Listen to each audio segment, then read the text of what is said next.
The hunt begins. The massive ship drifted through the dark void of space, like a metal beast hungry for blood. Inside its curved walls, alien voices echoed with excitement and laughter. The Vorthok called their vessel the Bloodseeker, and it had earned that name through countless hunts across the galaxy. Commander Thexvel stood in the center of the command deck, his dark armor gleaming under the red lights. His species had evolved from predators on a harsh world where only the strongest survived. Sharp teeth filled his mouth, and thick bone plates covered his arms and chest like natural armor. His yellow eyes scanned the reports on his screen with growing interest. "Tell me about these new creatures," he said to his second-in-command. A smaller Vorthok named Dexamor. Dexamor pulled up images on the main display. Three-dimensional pictures showed strange bipedal beings with soft pink skin and no visible weapons. They walked on two legs like the Vorthok, but looked pathetically weak in comparison. They called themselves humans, Commander. We found them on several worlds along the Rim territories. They have no natural armor, no claws, no poisonous bite. Their skin tears easily, and they seem to need constant protection from their own environment. Thexvel leaned forward, studying the images more closely.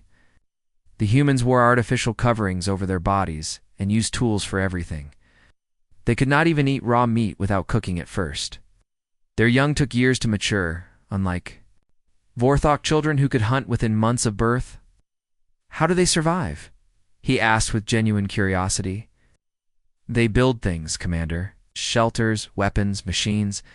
They seem to solve problems by making tools rather than adapting their bodies. Very primitive approach."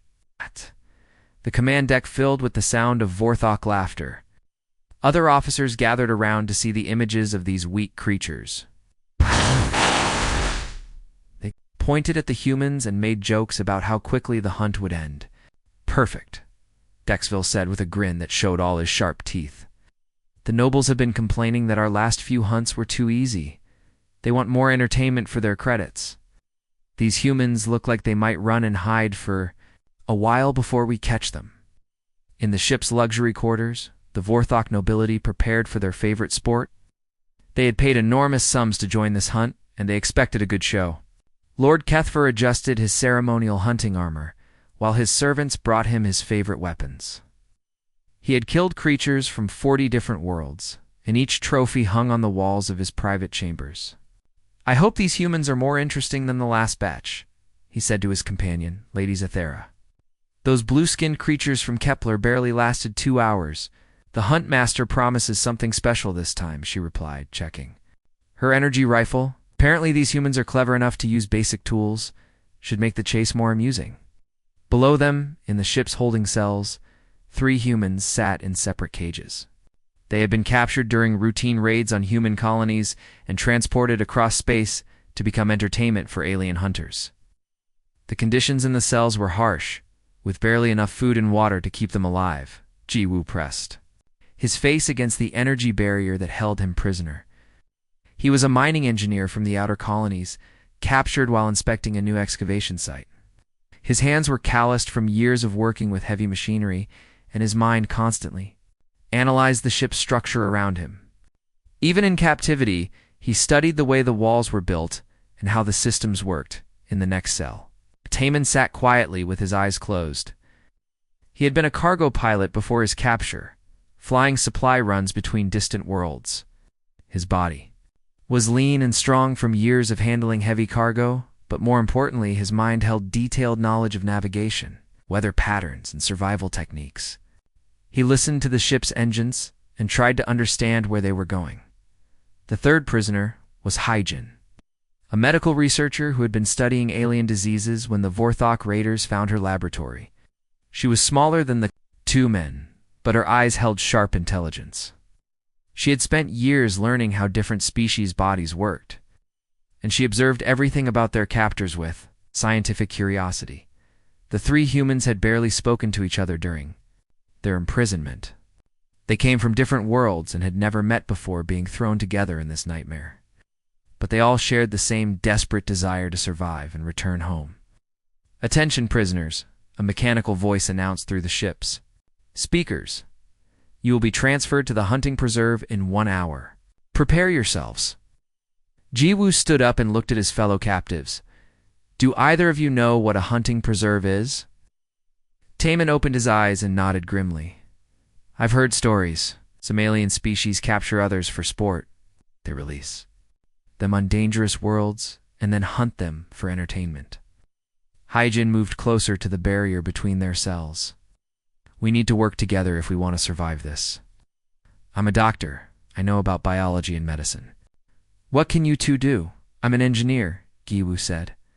I can build things, fix things, understand how systems work. Pilot Taman added. I know navigation, survival techniques, how to read weather and terrain. The ship suddenly shuddered as it dropped out of faster-than-light travel. Through the small windows in their cells, they could see a planet growing larger in the distance. It looked green and blue like Earth, but something about it seemed wrong. The weather patterns were too violent, and strange colors swirled in the atmosphere. Vorthok guards arrived at their cells, wearing full combat armor and carrying energy weapons. They were enormous compared to the humans, each one standing over 7 feet tall, with natural weapons built into their bodies. Their leader spoke in broken human language. Go to planet now? You get 6 hours before we come. Run fast, hide. Good. Make hunt interesting, or we make death slow. The humans were dragged from their cells and pushed into a transport shuttle. As they descended toward the planet's surface, Gu pressed his face against the window. The world below was covered in dense forests, but he could see massive creatures moving between the trees. Some flew through the air with wings that spanned hundreds of feet. Others moved through the canopy like living shadows. This place is designed to kill us, Hyjin whispered as she saw the alien ecosystem below. Good thing we're designed to survive, Taman replied quietly. The shuttle landed in a clearing surrounded by twisted trees with thorns as long as swords. The air that rushed in when the doors opened was hot and humid, filled with the sounds of unknown creatures. Strange smells mixed together, some like rotting meat, others like poisonous flowers. The Vorthok guards shoved the 3 humans out of the shuttle and threw a small pack at their feet. Inside were basic supplies, water for 2 days, dried food. That tasted like cardboard, and a simple knife with a dull blade. 6 hours, the guard leader repeated. Then we come with weapons and tracking devices. You make good sport? Yes? The shuttle lifted off and disappeared into the alien sky, leaving the 3 humans alone on a world that wanted to kill them. Around them, the forest pulsed with dangerous life, and somewhere above, their hunters prepared for the greatest entertainment they had ever known. But the Vorthok had made one crucial mistake. They had assumed that humans were just another weak species to be hunted for sport. They had no idea that they had just released 3 representatives of the most adaptable, determined, and dangerously intelligent species in the galaxy onto a world that would teach them everything they needed to know about survival. The hunt was about to begin. But the Vorthok had no idea who the real predators were. Underestimating the Pratha, 6 hours passed like a nightmare for the Vorthok hunting party. They had expected to track down 3 terrified humans within the first hour. But the forest had swallowed their prey completely. Young Lord Klekstar led the first hunting group, eager to prove himself to the older nobles watching from orbit. Where are they? He growled into his communicator, his yellow eyes scanning the dense undergrowth. His tracking device showed nothing but empty forest. In every direction, humans had simply vanished. His hunting companion, a veteran named Gorthel, checked his scanner again. The devices show no movement, no heat signatures. It is like they disappeared into air. Klekstar kicked at a fallen log in frustration. As a young Vorthok noble, he had trained his entire life for moments like this. His natural armor could stop most weapons, his claws could tear through metal, and his enhanced vision could spot prey from miles away. These soft humans should have been cowering in terror, begging for mercy. They cannot have gone far, he said. Humans are weak, they tire easily, and need constant water. We will find them. But as the hunting party pushed deeper into the alien forest, they began to realize something was wrong. The trail they followed led in circles, doubling back on itself in ways that made no sense. Broken branches pointed in different directions, and footprints seemed to appear and disappear randomly. "This is impossible," Gorthal muttered, studying a set of human tracks that ended abruptly at a rock face. "The tracks just stop here. Did they fly away?" "Yeah, what?" The Vorthok hunters did not know was that Jiwoo had spent the first 3 hours studying the forest floor. His engineering mind had quickly understood how to hide their tracks by walking on fallen logs, jumping between rocks, and using streams to break their trail. The random footprints were decoys, deliberately placed to confuse anyone following them. Meanwhile, Taman had used his pilot training to read the planet's weather patterns. He noticed that the wind changed direction every few hours, and he guided the group to move with the wind to scatter their scent. His knowledge of navigation helped them find high ground where they could observe without being seen. Haijin has been busy collecting samples of the local plant life. Her medical training taught her to recognize which plants might be useful and which were dangerous. She found several species that produced strong odors, which she used to create false scent trails that would confuse the Vorthok. Tracking systems. The 3 humans had found shelter in a cave system that Jiwoo discovered behind a waterfall. Engineer had quickly realized that the falling water would block thermal scanners, while the rock walls would hide them from most detection devices. Inside the cave, they worked together to plan their survival. "We need to think like prey animals," Haijin said as she organized her plant samples. "But we also need to remember that we are not helpless. We have advantages they do not expect." Giwoo nodded as he examined the cave walls. "They think we are stupid because we do not have natural weapons. But we can make weapons. We can make tools. We can change our environment." Taman studied the cave entrance carefully. "I also think we will panic and run randomly. But we can plan. We can set traps. Can make them come to us instead of hunting us." Back in the forest, Kleckstar's hunting party had found the human campsite. But instead of cowering prisoners, they found an empty clearing with a message scratched into a large rock. The words were written in perfect Vorthok script. "We know you are watching, or watching back." The young lord stared at the message in disbelief. "How do they know our language?" Gorthal examined the scratches more closely. These marks were made with a metal tool. Where did they get metal? The answer was simple but troubling. Haijin had spent years studying alien biology, which included learning alien languages. She had picked up enough Vorthok during their imprisonment to understand basic concepts. Jiwoo had sharpened a piece of metal from the supply pack into a crude engraving tool. But the message was more than just words. It was psychological warfare. The humans wanted their hunters to know that they were being observed, studied, and understood. They were not random prey running in panic. They were intelligent beings who were fighting back. As darkness fell over the alien world, the Vorthok hunting party made camp near the empty human site. They set up their advanced sensors and energy shields, confident that their technology would protect them from any wild animals on the planet. They were wrong. Jiwoo had spent the afternoon studying the local wildlife from their hidden cave. He noticed that many of the creatures hunted at night, and he observed their behavior patterns. Some were attracted to bright lights, while others avoided certain sounds. Most importantly, he saw how they moved through the forest without triggering the natural alarms that other animals use to warn of danger. When the Vorthok camp settled into their night watch rotation, the humans put their plan into action. They had no intention of attacking their captors directly. Instead, they would use the planet itself as a weapon. Taman moved through the forest like a ghost. Using techniques he had learned during survival training, he carried containers filled with scent markers from the most aggressive local predators.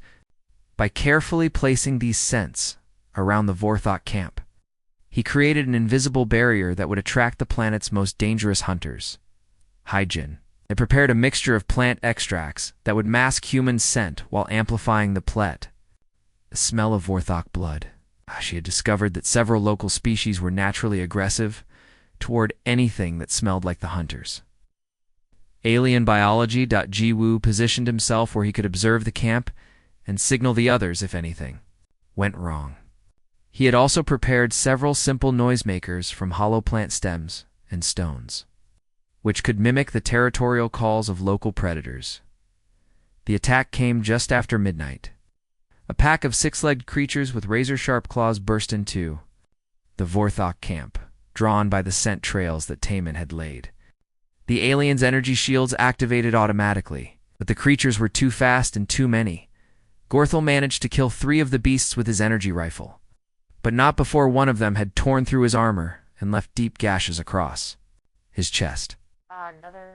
Winter was dragged screaming into the forest by a creature that looked like a giant spider with the head of a wolf. "This is not natural," Kleckstar shouted, as he fired his weapon at shadows moving between the trees. These creatures should not hunt in packs like this. But the attacks continued throughout the night. Every time the Vorthok thought they had driven off the predators, new ones would appear from different directions. Strange howls echoed through the forest. The hunters began to realize that they were being surrounded by dawn. 2 of the 5-member hunting party were dead, and the others were wounded and exhausted. Their advanced equipment was damaged, and their confidence was shattered. They had come to hunt weak prey, but instead found themselves fighting for their lives against an entire ecosystem that seemed to have turned against them. As the sun rose over the alien forest, Kleckstar made a decision that would have been unthinkable 12 hours earlier. He activated his emergency beacon and called for extraction. "Command, this is Kleckstar. We need immediate pickup. The hunt is over." "Over," came the reply from the ship. "Did you catch the humans?" The young lord looked around at his wounded companions in the destroyed campsite. In the distance, he could see movement in the trees. The humans were still out there, still watching, still planning. "No," he said quietly. "I think they caught us." The rescue shuttle arrived within an hour, but as it lifted off from the planet's surface, the 3 humans watched from their hidden cave. They had survived their first encounter with the Vorthok hunters. But more importantly, they had learned something crucial about their enemies. The Vorthok were strong and well-armed, but they were also predictable. They relied on their technology and their natural advantages, but they did not adapt quickly to new situations. They expected their prey to behave in certain ways, and when those expectations were proven wrong, they became confused and vulnerable. "They will send more hunters," Taman said, as the shuttle disappeared into the sky. "Good," Jiwoo replied, already planning their next moves. "We will be ready for them." Hajin smiled grimly as she organized her growing collection of useful plants and predator scents. "Let them come. This planet is teaching us everything we need to know about survival. Soon we will teach them something about being hunted." The tables turned. Commander Dexvel stood in the center of his command deck, his yellow eyes burning with rage. The report from young Lord Kleckstar had spread through the ship like poison, and the noble guests were demanding answers. How could 3 soft humans defeat a trained Vorthok hunting party? "Sir," his communications officer said nervously, "Lord Kethver is requesting immediate audience. He says the other nobles are questioning the quality of our hunt." Dexvel growled deep in his throat. His reputation as huntmaster was built on decades of successful captures and kills. He had provided entertainment for the highest levels of Vorthok society, and now 3 primitive creatures were making him look like a fool. "Send the Crimson Talons," he ordered. "Full combat gear. I want those humans brought back alive so we can make their deaths slow and public."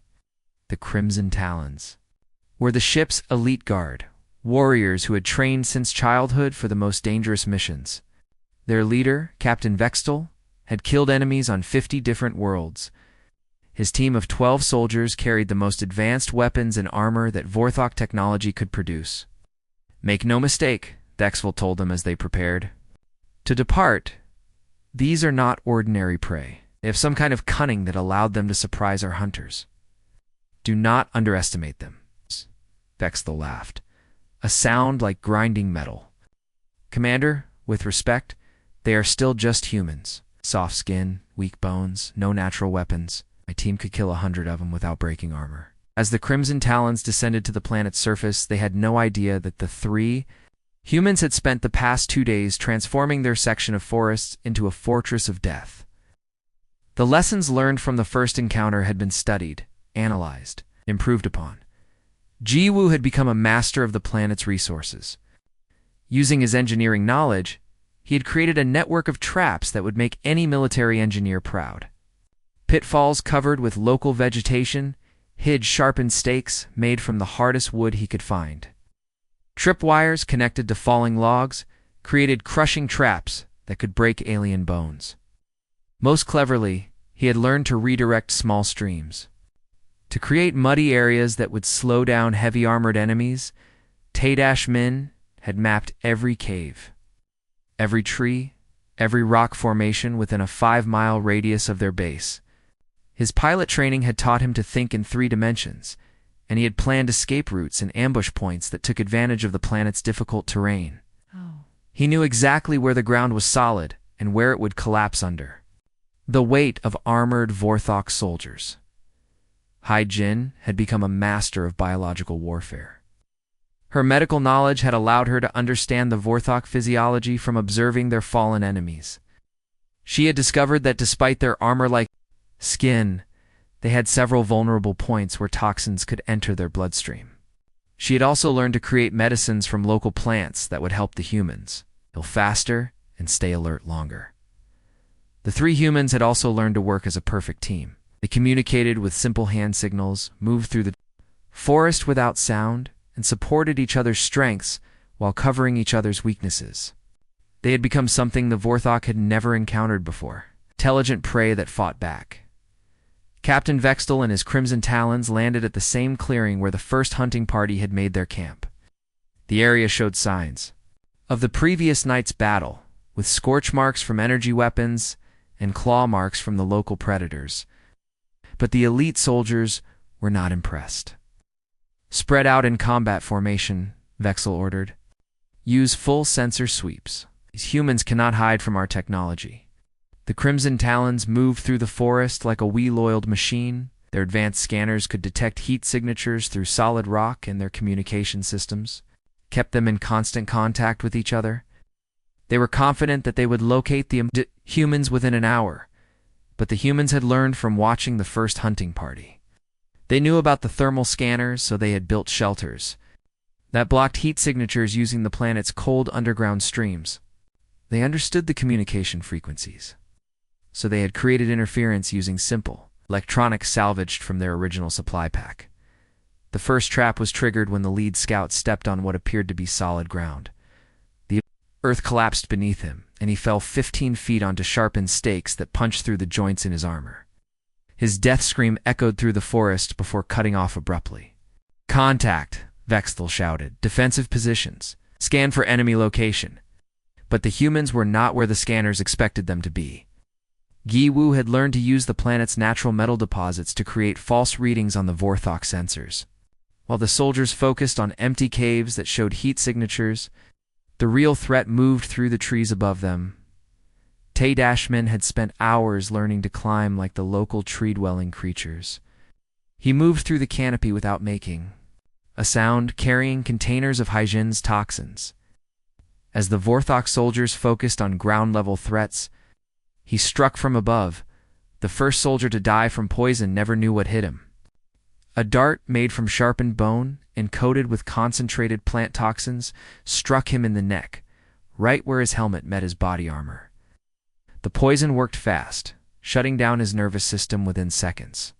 "They are in the trees," soldiers shouted, firing his energy rifle at shadows that moved between the branches. But by the time his shots reached their targets, Taemin had already moved to a new position. The second trap was more sophisticated. Hyjin had learned that the Vorthok relied heavily on their enhanced hearing to locate enemies. She had created a series of sound makers hidden throughout the forest that mimicked human voices calling for help. When 3 soldiers rushed to investigate what sounded like injured humans, they triggered a deadfall trap that crushed them under tons of carefully balanced rocks. "This is impossible," one of the surviving soldiers whispered into his communicator. "How can primitives create such sophisticated traps?" Vextel was beginning to understand that his enemy was not primitive at all. These humans had spent days studying Vorthok tactics, learning their weaknesses, and preparing countermeasures. They fought like no species he had ever encountered, using intelligence and planning instead of brute force. The third trap was the most deadly. Giwu had created a false path that looked like an easy route through the forest. When the remaining soldiers took the bait, they found themselves in a narrow canyon with no way out. The humans had prepared this kill zone carefully, positioning rocks and logs that could be triggered to create an avalanche. As the rocks began to fall, Vextel realized the terrible truth. His elite soldiers were not fighting animals or even primitive warriors. They were fighting engineers, scientists, and strategists who had turned an entire ecosystem into a weapon against them. "Command, this is Vextel," he said into his communicator. As rocks crashed down around him, "Need immediate extraction. The humans are not what we thought they were. They're not prey. They're something else entirely." The last transmission from the Crimson Talons was a scream of terror as their captain was dragged away by something that moved too fast to see. The other soldiers fought desperately, but they were no longer hunting humans. They were trapped in a maze of death created by minds that thought in ways the Vorthok could not understand. When the rescue shuttle arrived 2 hours later, they found only empty armor and weapons scattered through the forest.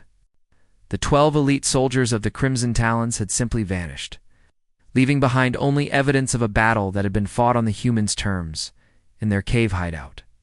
The 3 humans examined the advanced Vorthok equipment they had recovered.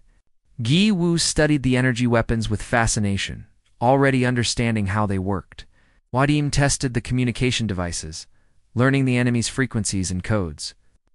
Hajin examined armor fragments, analyzing the materials and finding new weak points to exploit.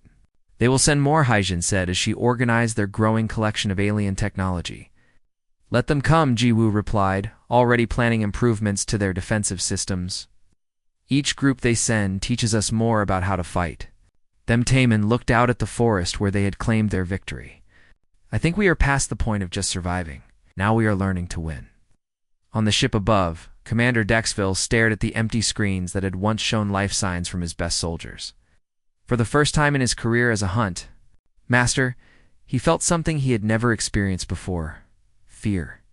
The humans were not just fighting back. They were learning, adapting, and improving with each encounter. They had taken his elite soldiers and turned them into teachers, studying their equipment and tactics too, become more dangerous opponents. The hunt was no longer entertainment. It had become a war, and the Vorthok were losing.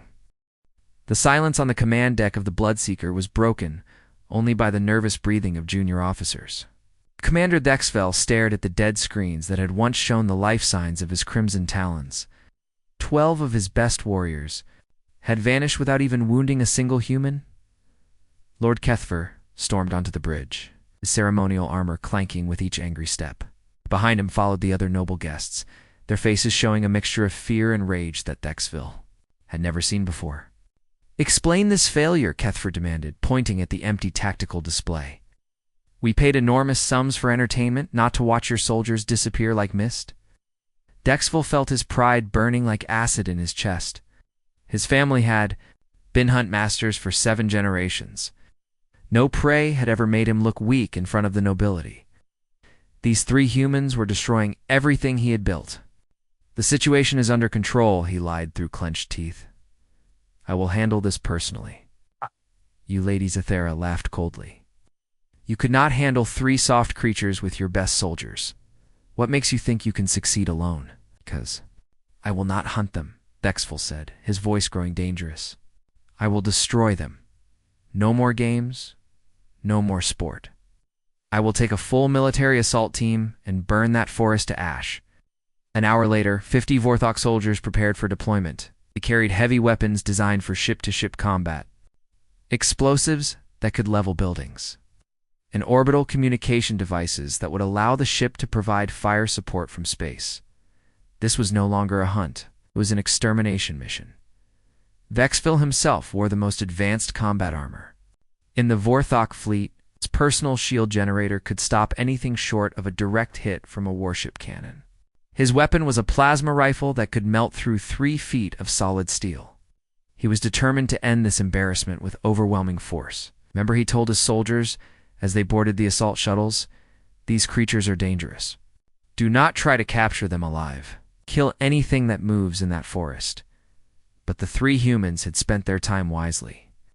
They knew more soldiers would come, and they had prepared for a much larger force. The lessons learned from previous encounters had taught them that the Vorthok would eventually abandon hunting tactics in favor of simple destruction. Giwu expanded his trap network to cover nearly 10 square miles of forest. But more importantly, he had learned to reverse engineer Vorthok technology.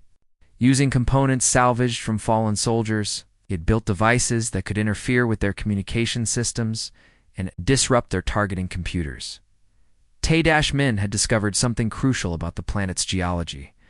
The forest sat on top of an extensive cave system filled with underground rivers and unstable rock formations. His pilot training had taught him to recognize dangerous terrain, and he realized they could use the planet's own structure as a weapon. Hai-Jin had made the most disturbing discovery of all. While examining dead Vorthok soldiers, she had learned that their impressive physical abilities came from genetic modifications and chemical enhancements. Away from their controlled ship environment, these modifications actually made them weaker.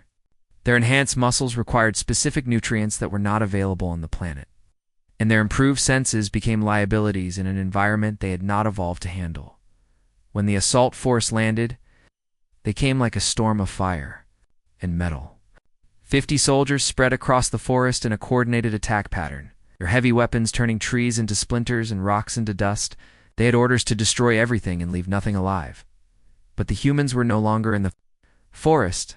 Using the cave system that Tay-Min had mapped, they had moved their base of operations underground. From hidden positions beneath the forest floor, they watched as the Vorthok soldiers destroyed empty traps and abandoned campsites. The aliens were fighting shadows while the real enemy waited beneath their feet. "They are not here," one soldier reported to the HFY. "We have swept the entire area." The humans have fled. But the HFY was beginning to understand that these humans did not flee from anything. They planned, they adapted, and they struck when their enemies least expected it. He ordered his forces to spread out and search the surrounding areas, not knowing that he was playing exactly into the humans' strategy. The first strike came when a squad of soldiers passed over a concealed cave entrance. Jiwoo had rigged an explosive device using Vorthok grenades and local chemicals. When it detonated, it did not just kill the soldiers above. It triggered a collapse that sent tons of rock crashing down, cutting off the escape route for the entire assault force. "We are trapped," a soldier reported in panic. "The path back to the landing zone is blocked." "Use the orbital bombardment," the HFY ordered. "Clear a new path with fire from the ship." But when he tried to contact the Bloodseeker, he found only static. Hai-Jin had learned to create a jamming compound using local plants and salvaged electronics. The mixture, when burned, produced interference that blocked most communication frequencies. The assault force was cut off from their support. The second strike was more personal. Tay-Min had learned to move through the underground caves like water through pipes.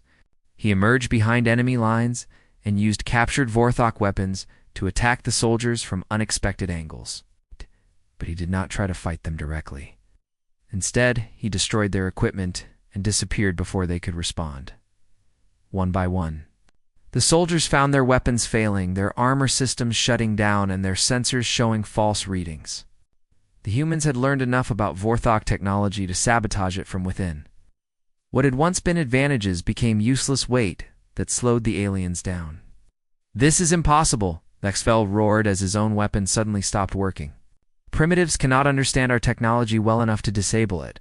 As he looked around at his confused and frightened soldiers, he began to realize a terrible truth. These humans were not primitives at all. They were scientists, engineers, and problem solvers who had spent days studying every piece of Vorthok equipment they could find. They understood his technology better than some of his own technicians.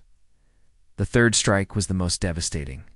Using his knowledge of the cave system, Tay-Min had identified the weak points in the underground structure that supported the forest floor. With carefully placed explosives and precisely timed detonations, he triggered a controlled collapse that sent entire sections of the forest crashing down into hidden sinkholes. Half of the HFY's assault force disappeared in seconds, swallowed by the earth itself. The remaining soldiers found themselves scattered across an unstable landscape, where every step might trigger another collapse. They were no longer an organized military unit. They were individual targets hiding behind whatever cover they could. "Find, Commander," one of his surviving officers whispered. "We need to retreat. This entire mission has become a disaster." But there was nowhere to retreat to. The humans had turned the entire battlefield into a maze of death where every path led to another trap. The Vorthok soldiers, trained to fight in open space with superior firepower, had no idea how to combat an enemy that used the environment itself as a weapon. As night fell over the ruined forest, Dexville found himself alone with only 3 of his soldiers still alive. Their ammunition was running low, their equipment was failing, and they had no way to contact their ship for rescue. For the first time in his life, the proud Vorthok commander felt what it was like to be hunted. From the darkness around them came sounds that made no sense. Footsteps that seemed to come from every direction at once, voices speaking in human language, but the words were in perfect Vorthok dialect. Strange lights moved through the ruins, appearing and disappearing like ghosts. "They are playing with us," one soldier said, his voice shaking with terror. "They could have killed us already, but they want us to suffer first." Dexville realized the soldier was right. The humans were no longer fighting for survival. They were demonstrating their complete control over the battlefield. They had taken 50 of the galaxy's most feared warriors and turned them into frightened prey hiding in the ruins of their own making, in the caves below. The 3 humans monitored their enemies through devices they had built from salvaged Vorthok sensors. They watched the aliens stumble through the darkness, confused and afraid, no longer the confident predators who had captured them for sport. "We could finish this now," Jiwoo said as he tracked the remaining soldiers on his improvised scanner. "Not yet," Haijin replied, studying biological readings from the Vorthok life signs. "They need to understand what it feels like to be helpless. They need to know what every species they hunted experienced before they died." Eamon nodded as he planned their next move. Let them think about that while they wait for death to find them. Let them feel what it means to be prey. Above them, Commander Dexville and his remaining soldiers huddled in the ruins of what had once been a proud assault force. They had come to the planet as hunters, but they had learned a lesson that would haunt the Vorthok Empire forever. Humans were not prey. They were something far more dangerous than any predator the galaxy had ever known. They were survivors who refused to accept defeat, and they had just taught the most feared warriors in known space what it truly meant to be afraid. Dawn broke over the ruined forest like a judgment from the gods. Commander Dexville sat against a broken tree trunk, his once proud armor cracked and stained with mud. Only 2 of his soldiers remained alive, and they huddled nearby like frightened children. Their weapons were useless, their communication devices silent, and their mighty assault force had been reduced to 3 terrified survivors. "Sir," whispered Sergeant Dolmar, his voice barely audible, "I can hear them moving in the caves below us. They're still watching." Dexville closed his yellow eyes and tried to understand how everything had gone so wrong. 50 soldiers with the best weapons and armor in the Vorthok fleet had been destroyed by 3 soft humans using nothing but intelligence and determination. It was impossible, yet it had happened. What the commander did not know was that the 3 humans were no longer content to simply survive. They had spent the long night studying the equipment and data devices taken from fallen Vorthok soldiers. What they discovered in those alien computers changed everything. Haijin sat in their underground base, scrolling through files that detailed the Vorthok hunting program. Her medical training helped her understand the alien text, and what she read filled her with cold rage. The files contained records of hundreds of hunts across dozens of worlds. Thousands of sentient beings had been captured, tortured, and killed for the entertainment of Vorthok nobles.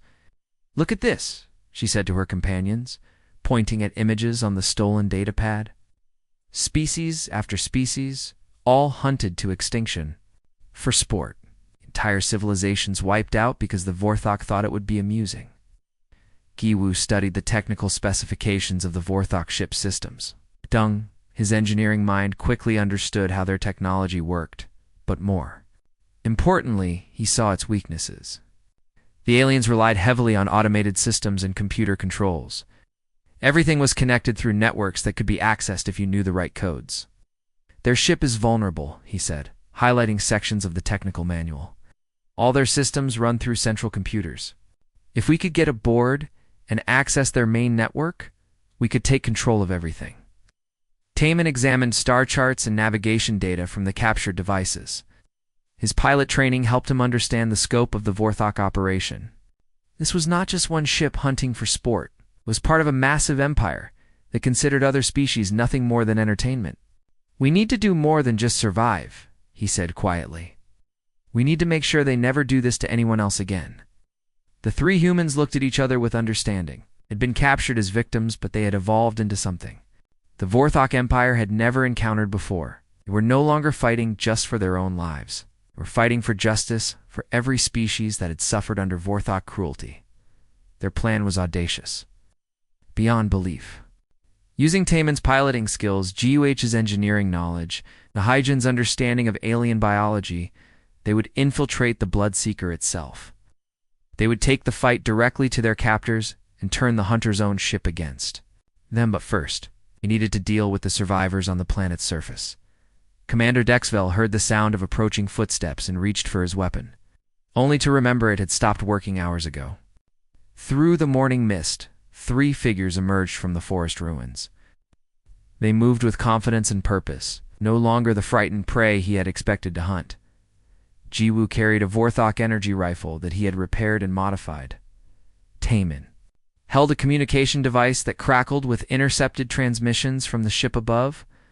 Haijin carried a medical kit, but Dexville suspected it contained more than healing supplies. "Commander Dexville," Gu said, in perfect Vorthok language, "we need to talk." The alien commander stared in shock.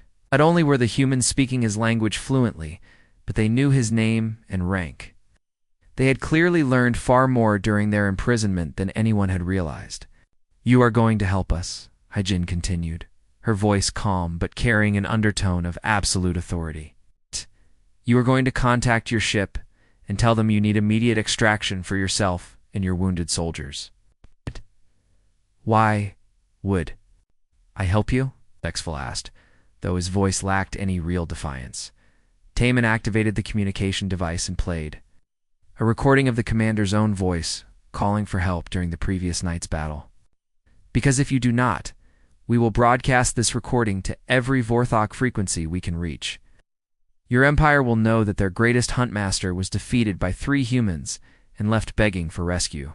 The psychological warfare was perfect. Vorthok society was built on concepts of honor and strength. If word spread that Dexville had been humiliated by prey animals, his family would be disgraced for generations. His choice was simple: help the humans or face social destruction. "What do you want?" he asked quietly. "Passage to your ship," Jiwoo said simply. "You will tell them you have captured us and are bringing us aboard for interrogation. Are on the Bloodseeker. You will do exactly what we tell you to do." Within an hour, a rescue shuttle descended from orbit to collect the survivors. The pilot was shocked to see Commander Dexville and his soldiers escorting 3 human prisoners. But the explanation seemed reasonable. The great hunt master had finally captured his prey, wanted to personally oversee their punishment, as the shuttle carried them toward the Bloodseeker. The 3 humans appeared to be helpless captives, with their hands bound behind their backs. But their bonds were fake, designed to break away instantly when needed. Hidden in their clothing were weapons, tools, and devices they had built from Vorthok technology. They looked defeated. But they were actually the most dangerous beings on the shuttle. The docking bay of the Bloodseeker was filled with curious Vorthok nobles who had come to see the humans that had caused so much trouble. They pointed and laughed at the small, soft creatures that had somehow managed to kill dozens of their finest warriors. They had no idea they were looking at the 3 most dangerous individuals their species had ever encountered. "Take them to the interrogation chambers," Commander Dexville announced loudly. "I want to personally question them before their execution." But as they walked through the ship's corridors, Giwoo was memorizing every detail of the vessel's construction. Taman was noting the location of critical systems and security checkpoints. Haijin was observing the behavior and weaknesses of their captors. The interrogation chamber was a stark metal room designed to intimidate prisoners. But the three humans were not intimidated. They had survived on a death world for days, defeated the ship's best soldiers, and learned to turn alien technology into weapons. A simple metal room held no terror for them. "Now," Dexville said once the door was sealed, "tell me how you defeated my soldiers." Instead of answering, Giwu activated a device hidden in his clothing. The electromagnetic pulse temporarily disabled the room's surveillance systems and door locks. In the brief darkness that followed, the three humans broke their fake bonds and quickly overpowered the two guards who had accompanied them. "We defeated your soldiers the same way we are going to defeat your ship," Hajin said as she used alien medical knowledge to render the guards unconscious without killing them. "We learned, we adapted, and we refused to give up." Taemin examined the room's computer terminal and quickly accessed the ship's internal network using codes they had stolen from fallen soldiers. "The bridge is 12 levels up. Engineering is 6 levels down. I need to split up and take control of both locations simultaneously." "Wait," Dexville said desperately. "You cannot possibly take control of an entire ship. We have hundreds of crew members and the most advanced security systems in the galaxy." Gu smiled grimly as he checked his improvised weapons. "Commander, you said the same thing about your hunting preserve. How did that work out for you?" The three humans had spent days learning that Vorthok's strength came from confidence, technology, and overwhelming numbers. But they had also learned that when those advantages were taken away, the mighty hunters became confused and helpless. They were about to teach the entire crew of the Bloodseeker what it meant to be hunted by humans who had nothing left to lose. As alarms began to sound throughout the ship, the three former prisoners disappeared into the vessel's corridors like ghosts. The hunt was far from over, but now the humans were no longer the prey. They had become predators, stalking through the halls of their enemy's greatest stronghold, and they carried with them the rage of every innocent being who had died for Vorthok. Entertainment. The Bloodseeker had been designed to bring terror to other species. But its creators had never imagined that three humans with simple tools and unbreakable determination could turn their mighty warship into a trap from which there would be no escape. The corridors of the Bloodseeker filled with the sound of panic. As crew members ran in every direction, red emergency lights bathed the walls in bloody shadows, while alarms screamed warnings that no one wanted to hear. Three humans were loose on the ship, and somehow they were winning. Giwu moved through the engineering sections like a ghost made of vengeance. His knowledge of Vorthok technology had grown far beyond what any alien engineer possessed. He understood their systems better than they did because he had learned them from the ground up, studying every component and connection until he could navigate their networks blindfolded. The engineering crew tried to stop him with energy weapons and security barriers. But Juwo had prepared for this moment. Every device he carried was built from their own technology, modified and improved. With human innovation, when they fired at him, he used their own shield generators to protect himself. When they tried to lock him out of their computers, he accessed them through backup systems they had forgotten existed. Possible. One Vorthok engineer gasped as Jiwoo easily bypassed security protocols that should have taken hours to crack. "How does he know our override codes?" The answer was simple but terrifying. Humans did not just learn technology. They understood it completely, seeing patterns and connections that escaped their creators. Jiwoo had spent days studying Vorthok systems. Now he knew them better than the aliens who had built them. One by one, he took control of the ship's vital systems. Life support, artificial gravity, power distribution, navigation, weapons. Control everything that kept the Bloodseeker functioning came under human command. But he did not simply destroy these systems. Instead, he turned them into tools of psychological warfare. The lights began to flicker in patterns that spelled out messages in human language. The artificial gravity shifted randomly, making it impossible for crew members to move normally through the ship. The air recycling system started pumping in scents from the hunting preserve below. It's filling the corridors with the smell of death and failure 6 levels above. Taemin had reached the bridge through maintenance shafts that the Vorthok had never bothered to secure properly. His pilot training had taught him to think in 3 dimensions, and he had found routes through the ship that bypassed every checkpoint and security barrier. The bridge crew tried to maintain control of their vessel, but they quickly discovered that their commands were being ignored. Navigation showed impossible readings. Weapons targeting systems displayed error messages in languages they could not read. Communication arrays broadcast nothing but static, mixed with the sound of human laughter. "What is happening?" Captain Velthar demanded as his control panels sparked and went dark one by one. "How can 3 primitives disable our most advanced systems?" Taman appeared behind them like a nightmare stepping out of shadows. In his hands he carried weapons that had once belonged to the Crimson Talons, modified with improvements that made them more deadly than their original designers had ever imagined. But he did not need to fire them. The sight of a human standing confidently on their own bridge was enough to paralyze the Vorthok crew with terror. "Your systems are not disabled," Taman said calmly, in perfect Vorthok. "They are under new management. Human management."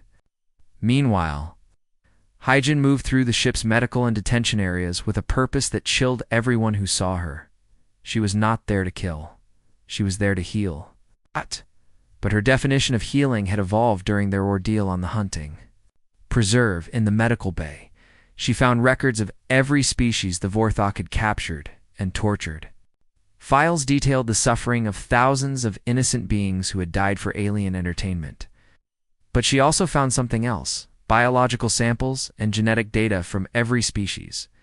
They had hunted using her medical knowledge and the ship's own laboratory equipment. Hyjin began to create something that would ensure the Vorthok never forgot this lesson. She synthesized a compound that would not kill them but would mark them forever. Every Vorthok on the ship would carry a genetic marker that would identify them as defeated by humans. Their children and grandchildren would inherit the shame of this failure. "What are you doing?" asked a terrified Vorthok doctor who found her working in his laboratory. "I am making sure your species remembers this day," Hyjin replied, without looking up from her work. "I am ensuring that every time a Vorthok looks at you or your descendants, they will know that humans defeated the mighty Bloodseeker with nothing but determination and intelligence." The 3 humans had split up to attack different parts of the ship, but they remained in constant communication through the vessel's own networks. They coordinated their actions like a single organism with 3 bodies, each supporting the others.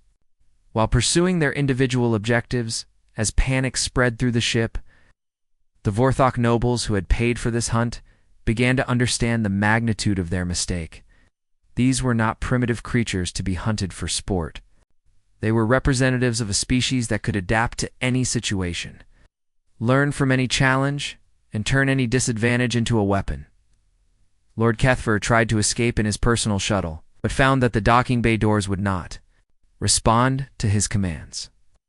When he screamed at the computer to open them, a human voice answered through the speakers.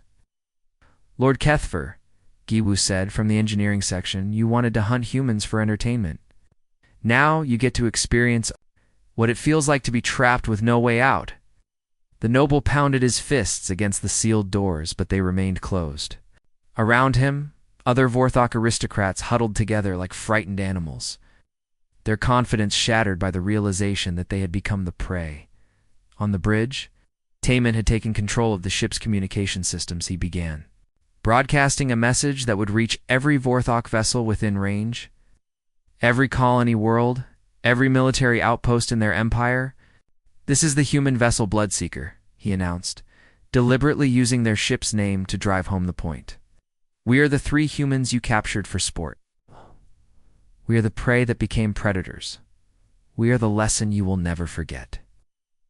Message continued with images from the ship's own security cameras, showing Vorthok soldiers fleeing in terror from 3 humans who had turned their mighty warship into a playground.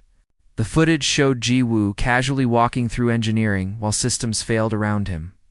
It showed Hyjin calmly working in the medical bay while alien doctors cowered in corners. It showed Taman standing confidently on the bridge while the crew that once controlled the galaxy's most feared hunting vessel sat on the floor with their hands over their heads. "We could kill every being on this ship," the message continued, "but that would make us no better than you. Instead, we choose to send you home with a story to tell. You will tell your empire that 3 humans defeated your greatest hunters, conquered your strongest ship, and taught your species what it means to be helpless. In the final phase of their plan, the three humans gathered in the ship's main communication center. They had taken complete control of the Bloodseeker, but their ultimate goal was not conquest, it was education. Using the ship's databases and communication arrays, they broadcast a warning to every species in the galaxy. The message included detailed information about Vorthok hunting practices, locations of their ships, and instructions on how to defend against their technology. Turn the hunter's own vessel into a beacon of hope for every species that had lived in fear of Vorthok raids. This is our gift to the galaxy, Haijin said, as she finished uploading the final data files. The knowledge to fight back against those who would hunt sentient beings for sport, Commander Thexfell found himself standing in his own command center, watching three humans casually operate systems that had once been the pride of his fleet. His hunting career was over. His reputation was destroyed. Ship had become a monument to Vorthok failure. Why? He asked quietly. Why did you not simply escape when you had the chance? Ji-Woo looked at the defeated commander with something. That might have been pity, because humans do not just survive, Commander. We learn, we remember, and we make sure that the innocent are protected from those who would harm them. The three humans had programmed the ship's autopilot to return to Vorthok space, carrying with it a cargo more valuable than any treasure. They carried the knowledge that humans were not prey, not victims, and certainly not entertainment. They were survivors who could adapt to any situation, overcome any challenge, and turn any weapon against those who wielded it with evil intent. As the Bloodseeker began its journey home, the three humans prepared for their own departure. They had repaired a small Vorthok scout ship and loaded it with supplies for the journey to human space. But they left behind something more important than any physical cargo. They left behind a legend that would spread through every corner of the galaxy. The story of three humans who had been captured for sport, who had refused to accept defeat, who had taught the universe's most feared predators what it truly meant to be afraid. Years later, another species spoke of humans. They would remember this day. They would remember that humans were not just survivors or warriors or engineers or doctors. They were all of these things and more. They were a species that would never stop fighting for what was right, never stop protecting the innocent, and never stop proving that intelligence and determination could overcome any form of brutality. The hunt was over, but the legend of the three humans who conquered the Bloodseeker had just begun.